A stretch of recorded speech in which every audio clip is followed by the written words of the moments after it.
Hi guys, I'm Adam Wilborn from WhatCulture. And my name's Andy Murray, Mr. Murray if you're nasty. Anyway, coming up today, we're going to talk all about Le Dinner Debonair, which has certainly split opinion across the internet since airing on last night's AEW Dynamite. On top of that, we're going to talk all about NXT as well, some big developments there, no spoilers in the intro, stick around, there will be spoilers. And finally, I'm going to tell you why Joey Janela missed last night's Dynamite. Plus Full Gear's updated card and some interesting notes on Paul Heyman's creative role in WWE. This is the news. Right, so let's talk about this bloody steak dinner then. One of the most unique wrestling segments I think I've ever seen. Maybe, possibly, kind of. This was a full-blown musical. This was pretty much just musical theater. So it started out, Chris Jericho, MJF. Is MJF going to join the Inner Circle? What's going on? Blah, blah, blah, blah, blah. They're having their steak dinner and they're placing their orders for these 20-ounce porterhouses. And it's typical for them, right? It's one-upsmanship. It's going, I'll have it well done. Well, I'll have it medium well. I'll medium blah, blah, blah, blah, blah. Got down to blue. Pretty textbook stuff. But from there, it just loses its goddamn mind. It's a full song and dance number. You got the swing music in the background. They break into a version of Sammy Davis Jr. and Frank Sinatra's Me and My Shadow, but they've tailored the lyrics to kind of take shots at the AEW roster. Curtains open, they're in a ballroom, they're dancing with girls. They run it back, they do the final verse again with slightly different lyrics.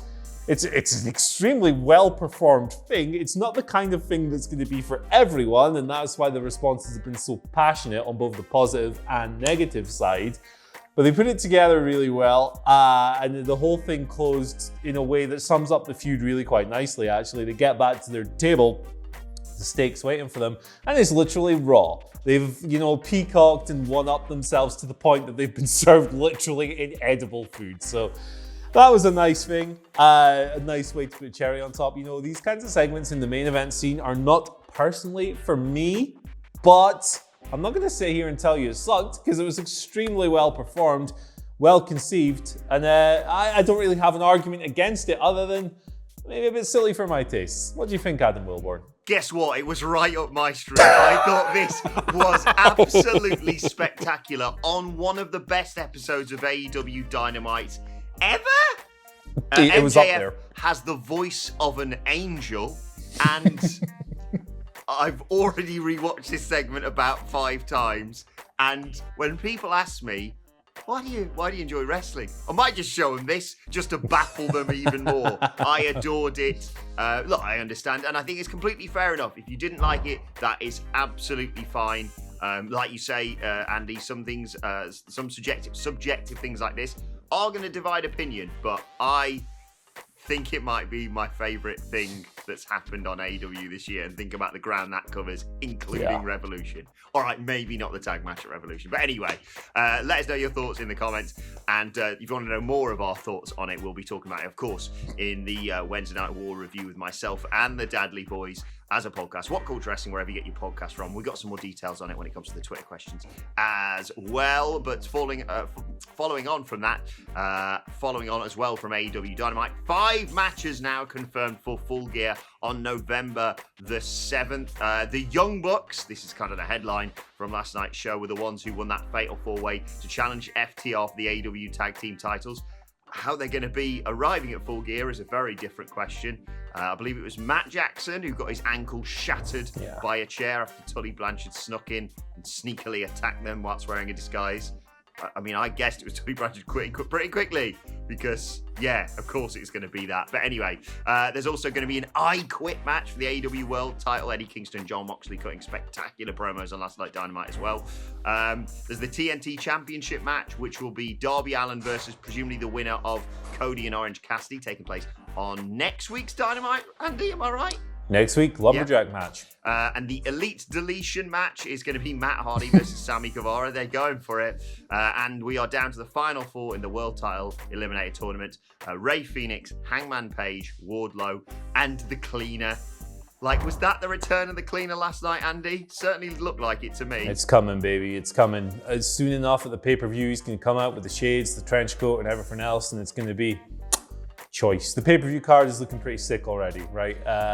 Already more matches on it than Hell in a Cell. Yeah, more matches than Hell in a Cell, which is in like 2 days. A couple spots still to fill. I think there'll be a women's match, obviously. Shida hasn't got an opponent yet. Maybe Brandy Rhodes versus Anna Jay. That's been simmering away in places as well. But it's looking pretty sick so far, and I think that tag title match is going to headline. Yeah, you would assume so, looking at as good as John Moxley, Eddie Kingston, I Quit is going to be. It's got to be. It's been like, 4-5 years in the making, this match? We've been waiting a long, long time for that match. So throw it up, baby. Let's go. Let's do the damn thing. Next week on Dynamite, Kenny Omega versus Rey Fenix and Hangman Page versus the man who yeeted Jungle Boy almost out of Daly's place, Wardlow. Why do I get so excited when he just does that? Who am I, Vince McMahon? He's got awesome jock energy, Wardlow. He's a sight to behold. Speaking of jock energy, Pat McAfee's back in NXT. This is the big development from last night's NXT, and there are spoilers here. I'm not going to spend ages on this because we've got a lot of stories today, but Pat McAfee came back. There was a masked mystery assailant beat up Roderick Strong and Robert Fish, who were supposed to be challenging for the NXT tag team titles.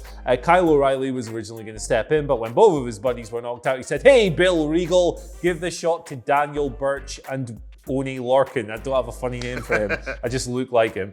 Oney Lorcan and Danny Burch are the NXT Tag Team Champions. They won the main event thanks to an interference, I should say, from Patrick McAfee, who unmasked after all of this, having shoved, I think it was it Fandango he shoved? Got rid of that guy. He took care of him.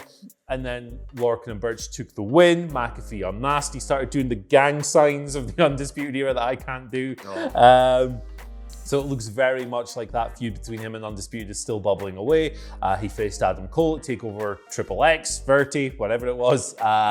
Quite a remarkable performance, really, for a guy who'd never wrestled a match in his goddamn life. Lots of fun to watch.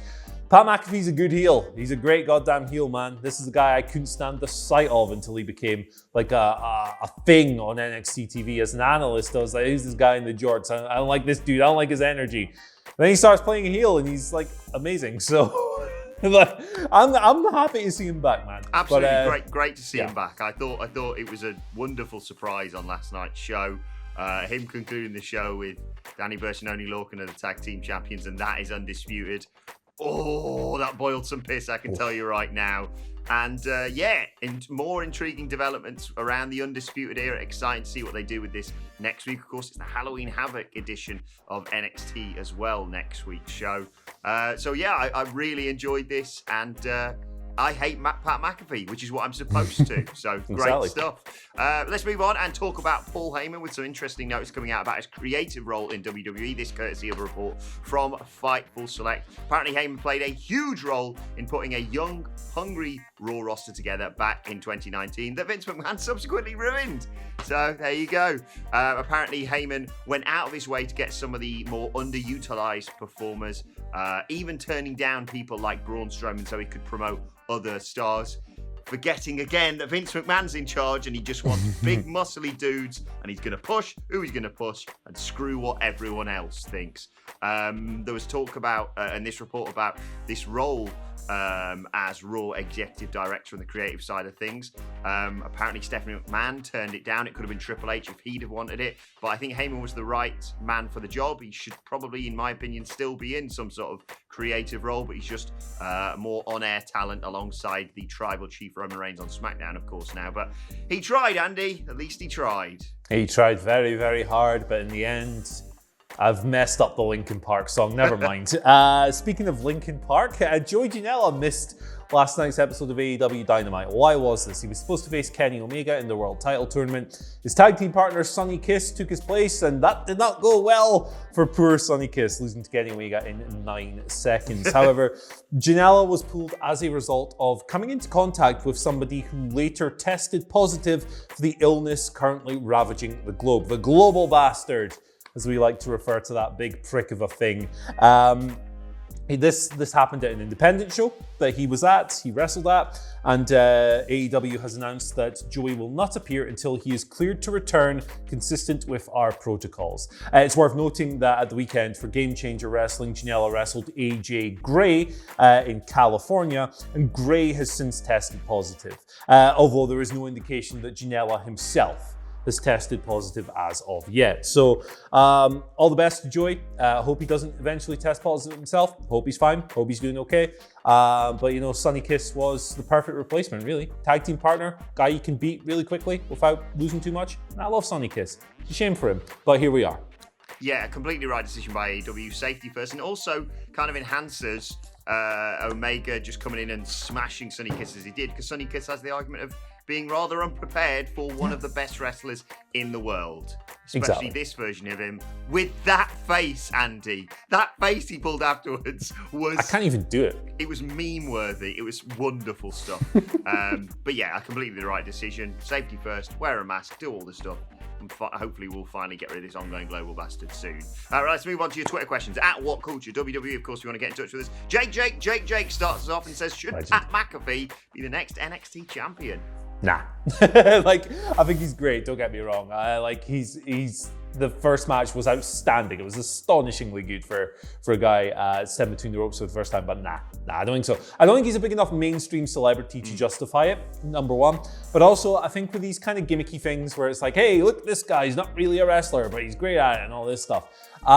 It's best to kind of keep that just on the edge of the ultimate success. Use them as a troll, use them to instill the anxiety of them taking the belt away from like a beloved babyface or whatever, and build on that and use that to draw heat. But if you have them win the belt, I think it makes the belt something of a novelty itself, and I don't think that's a good idea with your top title. Yeah, I think the closest you should come to titles is handing other people titles like you did with the NXT tag titles last night, and I think feuding or returning to his feud with the Undisputed Era is a absolutely fine place for him to be at, and will create more than enough buzz.